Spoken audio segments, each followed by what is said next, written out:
Last time on year one, Jenna's much anticipated first day as a teacher just came and went. And while it didn't go exactly as she had planned, she knows it's a marathon, not a sprint. I underestimated how long everything was going to take. I got through 3 out of the 12 things that I planned. That was one of the hard things, was because then I was like, I'm behind, like I'm doing something wrong. And it's like, no, you're not. It's just taking more time than you anticipated. And the first week of school anyway, you're not teaching any content, nor should you be. It's just teaching routine and getting to know everybody. On this episode, Jenna learns that she has to have so much more prepared than simply an effective teaching routine. This is Year One from Carnegie Learning, a podcast that chronicles all the ups and downs of one teacher's first year in the classroom. I'm your host, Kanika Chadha-Gupta. Jenna is now in the first couple of weeks of her first year as a third grade teacher, and she is rapidly making new discoveries about the amount of preparation required to run her classroom. The first day of school, I was expecting it to be chaotic. Second day of school, I was expecting it to be chaotic. But when it started to become a routine of chaos was when I was like, holy cow, I need to learn how to do this better.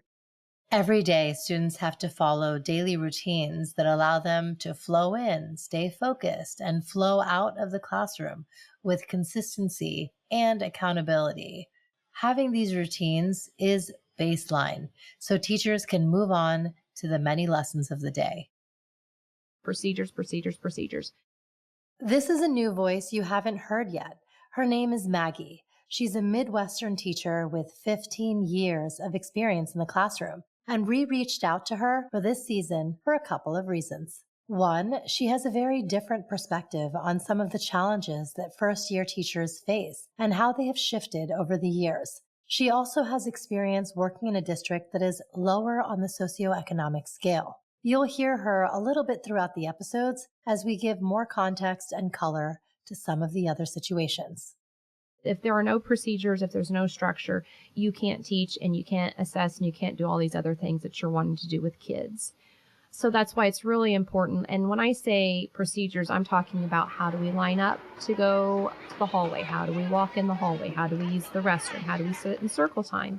How do we raise our hand to get the teacher's attention? How do we line up from the cafeteria to walk back to the classroom? How do you get to recess? And then once you get those procedures in place, you have to have clear expectations with kids and follow through. So it's a lot of communication with kids. It's a lot of patience on the teacher's end. At the start of the school year, these expectations, routines, and rules need to be taught. And Jenna is finding it less straightforward than student teaching a prepared lesson plan. So many people said their advice was to set the routines and set the expectations from day one, but no one gives you a list of everything that you're going to have to do or say. Like, that would be the longest book ever written in history if it was every rule of what you're not allowed to do in my classroom, you know? Because they'll come up with some pretty crazy things. Every day, Jenna is learning to adjust and implement new strategies to help students follow these procedures. There are so many things that I already want to change and I already want to do. I think I literally changed the seats in my classroom, like not only where the kids were sitting, but how my physical seats were set up in my room on like the second week of school, because I was already learning, oh, this is not going to work, or oh, this works, I need to keep it. This is not working, but it's too late to fix that because I already taught it to them that way. Very, very early on, I had that realization where I'm like, okay, we're learning as we go and we have to be flexible. Part of the daily routine at Jenna's school is helping her students understand and follow the school's mission statement. Our school mission statement is: number 1, I take care of myself. Number 2, I take care of others. Number 3, I take care of this place. So that's like the big thing that they break it down to for the elementary schoolers. Getting her young students to regularly follow the school's mission is easier said than done. Fortunately, Jenna's school has created a clever incentive program that helps keep students motivated to follow these principles. As an incentive to follow those expectations in that mission, we actually have little tickets, we call them. It's just a sheet of paper that you write your name on as a teacher, and you make a bajillion copies of them and you cut them out and they look like little, like money almost. And on there, a little checkbox that says, I take care of myself, I take care of others, I take care of this place. And then throughout the day, if I see people taking care of themselves or each other or this place, then I give out tickets. It's a big thing for hallway behavior. I'll bring like 5 or 6 in my pocket and be like, I'm looking for 5 or 6 people to get a ticket. So then you check off what they're doing and give it to them. Some students are super, super motivated by it. Like if they get a ticket, it's amazing. And some students think it's the dumbest thing in the world. So, there's a balance of it.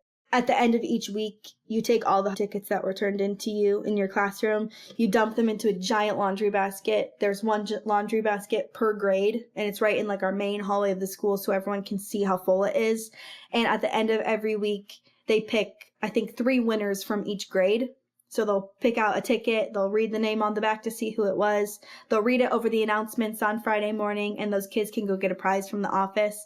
And then on top of that, what's super nice is that if a student in your classroom wins, then you also get a prize. So they'll walk around with like a little snack cart for the teachers with like soda and snacks and candy and stuff. None of my kids have won yet, but one day I'll get that benefit from having them win.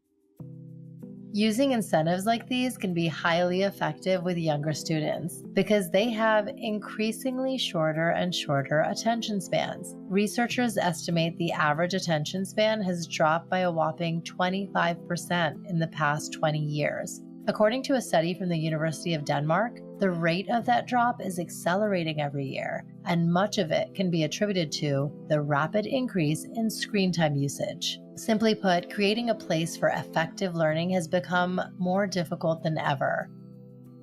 I feel like I have a different management incentive for every single thing. Like I have one for kindness. I have one for transitions. I have one for blurting. I have one for being on task while they're working. Like I'm juggling like 16 different management strategies because for my kids, I haven't found one that's all encompassing. And I'm still trying to search for one. I tried out one that I saw on TikTok that was basically just an anchor chart, and it had like a bunch of different things on it that would be expected of the kids, like different routines and expectations that they would need to be reminded of how to do once they got back from school.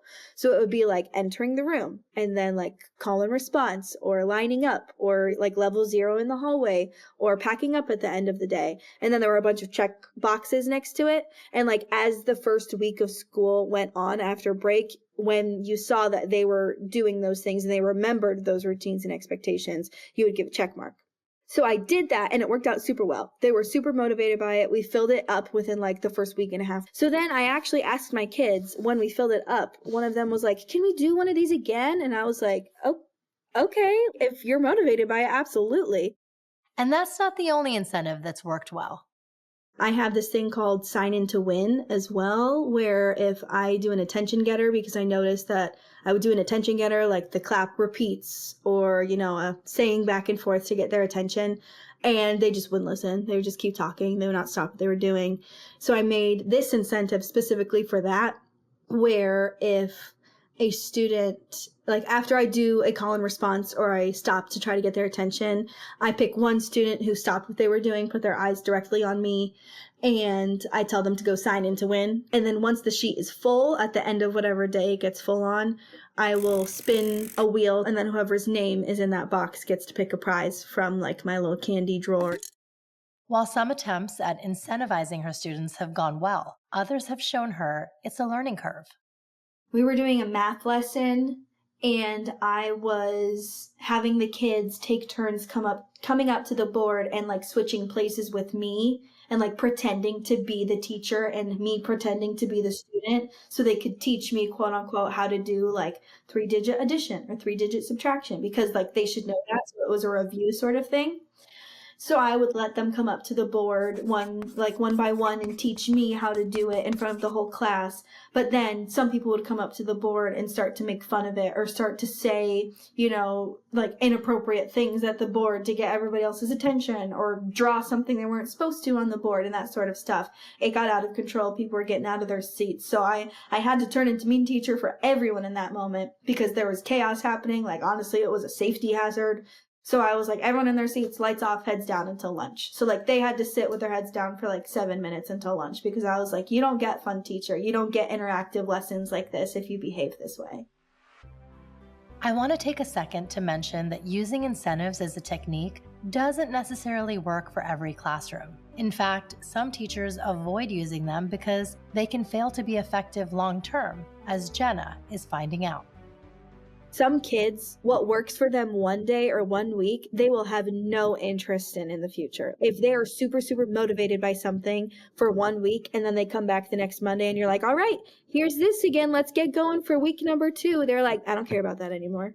I'm trying to come up with things and catch them when I can, but it's hard when they lose interest very quickly. So I either haven't found the right thing yet, or I haven't implemented the right thing, or my kids are just crazy and want something different all the time. So it's a work in progress. In addition to not always being effective long-term, incentive systems can also potentially make things less equitable in the classroom, especially for students needing special accommodations. Take a student with ADHD, for example. They might not receive as much positive reinforcement if the reward is for good behavior. Exploring other techniques like setting clear expectations, employing nonverbal cues, modeling desired behavior, or teaching conflict resolution can also be effective. The point being, there isn't a one-size-fits-all approach. Each teacher has to find their own way, learning as they go and leaning into what works best for them. Here's Maggie again with her take on the situation. The first year is always the hardest because you don't have that experience. When you're actually put into a classroom and you're in charge of, anywhere from 20 to 25 students, and you got to keep it running for 6.5 hours, it's a whole nother ball game. And that's something that you gain as you work every year. And I tell kids all the time, I said, you just make me a better teacher every year, because there's not one student that's exactly alike. In other words, first-year teachers like Jenna are having to face the same unprecedented challenges as veteran teachers, only with fewer tools in their tool belt. It's exhausting. And as a teacher, you are making decisions and answering questions all day long. Like your brain does not get to turn off once. So I'm really proud of how I've been handling that, and how even with the ups and downs, and there have already been plenty of downs that I've experienced with my class, that like you just have to get back up and you have to be that mentor and you have to keep going no matter what. I still have had my down in the dumps moments where I'm like, what am I doing wrong? Why are my kids doing this? Like, throwing a little pity party for myself every now and then. But I'm proud of myself for not giving up. I know that I'm capable, and I have to just keep pushing through, because it's only going to get better from here. This is Year One, an exploration of one teacher's first year in the classroom, brought to you by Carnegie Learning. Join us for the rest of the series as we follow Jenna through every moment, and be sure to follow Miss.MacNulty on Instagram and TikTok to keep up with Jenna. For exclusive additional content, free teaching resources, and more, visit year1podcast.com. That's year, O-N-E, podcast.com. Next time on Year One, the challenges are just beginning. Jenna encounters some new behavioral issues that force her to seek help outside the classroom. Pretty swiftly, we ended up having like a whole meeting with me, the vice principal, his resource teacher, and our behavioral specialist at the school. We've tried so many different things and it's just not working.